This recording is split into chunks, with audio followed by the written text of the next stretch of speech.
दुर्गा सप्तशती 7वां अध्याय, जिसमें चंड और मुंड का वध बताया गया है। जय माता की। मैं मातंगी देवी का ध्यान करता हूँ। वे रतनमय सिंहासन पर बैठकर पढ़ते हुए तोते का मधुर शब्द सुन रही हैं। उनके शरीर का वर्ण श्याम है। वे अपना एक पैर कमल पर रखे हुए हैं और मस्तक पर अर्धचंद्र धारण करती हैं तथा कलहार पुष्पों की माला धारण किए वाणी वीणा बजाती हैं। उनके अंग में कसी हुई चोली शोभा पा रही है। वे लाल रंग की साड़ी पहने हाथ में शंख में पात्र लिए हुए, उनके बदन पर मधु का हल्का हल्का प्रभाव जान पड़ता है और ललाट में बेंदी शोभा दे रही है। ऋषि कहते हैं, तदंतर शुभ की आज्ञा पाकर वे चंड और मुंड आदि दैत्य चतुरंगिणी सेना के साथ अस्त्र शस्त्रों से सुसज्जित हो चल दिए। फिर गिरिराज हिमालय के सुवर्ण में ऊंचे शिखर पर पहुंचकर उन्होंने सिंह पर बैठी देवी को देखा। वे मंद मंद मुस्कुरा रही थी। उन्हें देखकर दैत्य लोग तत्परता से पकड़ने का उद्योग करने लगे। किसी ने धनुष तान लिया, किसी ने तलवार संभाली और कुछ लोग देवी के पास आकर खड़े हो गए। तब अंबिका ने उन शत्रुओं के प्रति बड़ा क्रोध किया। उस समय क्रोध के कारण उनका मुख काला पड़ गया, ललाट में भौहें टेढ़ी हो गई और वहां से तुरंत विकराल मुखी काली प्रकट हुई, जो तलवार और पाश लिए हुए थी। वे विचित्र खटवांग धारण किए और चीते के चर्म की साड़ी पहने नरमुंडों की माला से विभूषित थी। उनके शरीर का मांस सूख गया था, केवल हड्डियों का ढांचा था, जिससे वे अत्यंत भयंकर जान पड़ती थी। उनका मुख बहुत विशाल था। जीभ लपलपाने के कारण वे और भी डरावनी प्रतीत होती थी। उनकी आंखें भीतर धसी हुई और कुछ लाल थी। वे अपनी भयंकर गर्जना से संपूर्ण दिशाओं को गुंजा रही थी। बड़े बड़े दैत्यों का वध करती हुई वे कालिका देवी बड़े वेग से दैत्यों की उस सेना पर टूट पड़ी और उन सबको भक्षण करने लगी। वे पाशर्व रक्षकों, अंकुशधारी महावतों, योद्धाओं और घंटा सहित कितने ही हाथियों को एक ही हाथ से पकड़कर मुंह में डाल लेती थी। इसी प्रकार घोड़े, रथ और सारथी के साथ रथी सैनिकों को मुंह में डालकर वे उन्हें बड़े भयानक रूप से चबा डालती थी।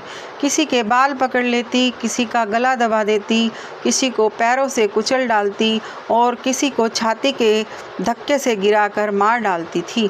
वे असुरों के छोड़े हुए बड़े बड़े अस्त्र शस्त्र मुंह से पकड़ लेती और रोष में भरकर उनको दांतों से पीस डालती थी। काली ने बलवान एवं दुरात्मा दैत्यों की वह सारी सेना रोन डाली, खा डाली और कितनों को मार भगाया।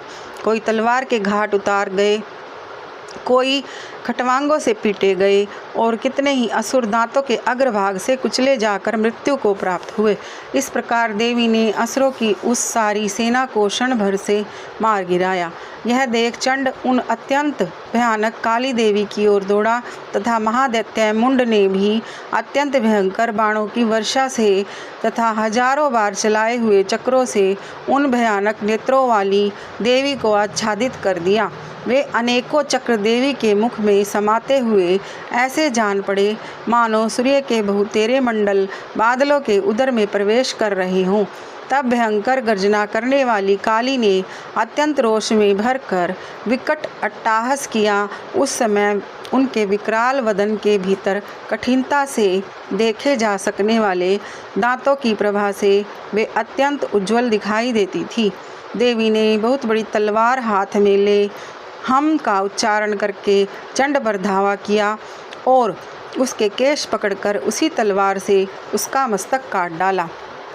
चंड को मारा गया देखकर मुंड भी देवी की ओर दौड़ा। तब देवी ने रोष में भरकर उसे भी तलवार से घायल करके धरती पर सुला दिया। महापराक्रमी चंड और मुंड को मारा गया देख मरने से बची हुई बाकी सेना भय से व्याकुल हो चारों ओर भाग गई। तदंतर काली ने चंड और मुंड का मस्तक हाथ में ले चंडिका के पास जाकर प्रचंड अट्टहास करते हुए कहा, देवी, मैंने चंड और मुंड नामक इन 2 महापशुओं को तुम्हें भेंट किया है। अब युद्ध यज्ञ में तुम शुंभ और निशुंभ का स्वयं ही वध करना। ऋषि कहते हैं, वहाँ लाए हुए उन चंड मुंड नामक महादैत्यों को देखकर कल्याणमयी चंडी ने काली से मधुर वाणी में कहा, देवी तुम चंड और मुंड लेकर मेरे पास आई हो, इसलिए संसार में चामुंडा के नाम से तुम्हारी ख्याति होगी। इस प्रकार श्री मार्कंडेय पुराण में सावर्णिक मनवंतर की कथा के अंतर्गत देवी महात्म है चंड मुंड का वध नामक 7वां अध्याय पूरा हुआ। जय